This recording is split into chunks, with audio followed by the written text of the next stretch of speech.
You ever catch yourself missing someone you know wasn't good for you? Like you remember all the chaos, all the hurt, all the confusion, and yet a small part of you still wishes you could go back, even just for a second. It doesn't make sense, right? You think, I should be over this by now. But your heart doesn't work on logic. Sometimes we miss people who weren't good for us, not because we want them back, but because we still want what they represented. The feeling, the comfort, the connection, even if it came from the wrong person.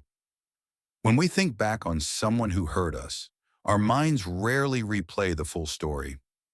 We don't see the arguments, the silent treatments, the overthinking, the anxiety. We see the good parts, the laughter, the late night talks, the moments that made us feel wanted. That's the tricky part about memory. It's selective. It softens the edges of pain and keeps the warm pieces close. So when you miss them, you're not really missing them. You're missing how you felt when things were good. You're missing the version of yourself that felt seen, even if it was temporary. Our brains confuse attachment with love. You can be attached to someone who treated you badly because they once made you feel something real.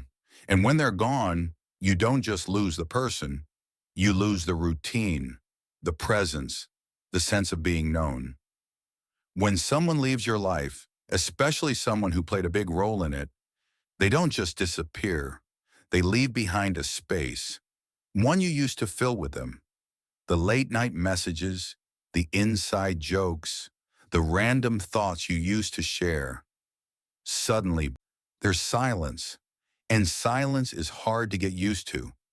So you start to miss the noise, even if it wasn't peaceful, even if it hurt you. Missing someone who wasn't good for you doesn't mean you want the pain again. It means you're human. You got used to the connection. You got used to being needed, wanted, even in a toxic way. That habit doesn't disappear overnight. Think of it like quitting sugar. You know it's bad for you, but your body still craves it. Not because you need it, but because you got used to the rush. That's how emotional attachment works. The craving lingers, even when the source was unhealthy. Another reason we miss people who hurt us is hope. That small, dangerous hope that maybe they've changed. Maybe if you saw them again, it would be different. Maybe they'd finally understand how much you cared. Maybe this time they'd stay. But the truth is, most of the time, they won't. People rarely change unless they want to. And the version of them you're missing, that version only existed in your imagination, not reality. You built an idea of them in your head, who they could be, who you wanted them to be. That version was safe, loving, present. But the real them couldn't live up to that picture. So when you miss them, you're not missing the real person. You're missing the dream version. And that dream version doesn't exist outside your mind. Letting go means accepting that your memory is lying to you a little. It's showing you the best moments on repeat without reminding you how much it costs to keep them. There's something powerful about missing someone who wasn't good for you. It forces you to confront what you actually need versus what you've been accepting. You start to realize you weren't addicted to the person. You were addicted to the attention, the validation, the moments where you didn't feel alone. And that's okay. That's human. But now you get to learn what real connection feels like. The kind that doesn't come with anxiety. The kind that feels calm, not chaotic. The kind that doesn't make you question your worth. Missing someone isn't a setback. It's your heart processing what happened. It's you closing a chapter, slowly, carefully, painfully. Healing doesn't always look clean. Sometimes it looks like missing the wrong person over and over until you finally stop reaching for them in your mind. One day you'll realize that the person you kept missing doesn't cross your mind as much anymore. You'll stop checking their page. You'll stop replaying the last conversation. You'll still remember them, but the memories won't sting. That's not weakness. That's healing. The peace you feel after letting go of someone who drained you is quiet but powerful.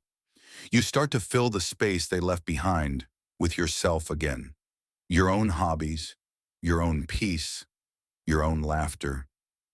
You stop needing closure because you realize their absence was the closure. You learn that not everyone you lose is a loss. Some people leave so you can see yourself more clearly.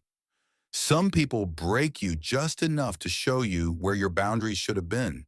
And once you understand that, you stop missing them because you finally understand why they had to go. So if you still miss that person, the one who hurt you, disappointed you, or made you feel small, forgive yourself for that. Missing them doesn't mean you're weak. It means you care deeply. It means you're human enough to love even where it hurt. But loving someone doesn't always mean they're meant to stay. Some people are just lessons. Some people teach you what not to accept, how to protect your peace, how to love yourself better next time. You'll miss them until you realize you don't anymore. And when that day comes, you'll look back and finally understand you weren't missing them. You were missing the peace you thought they brought. And that peace, you can build it on your own.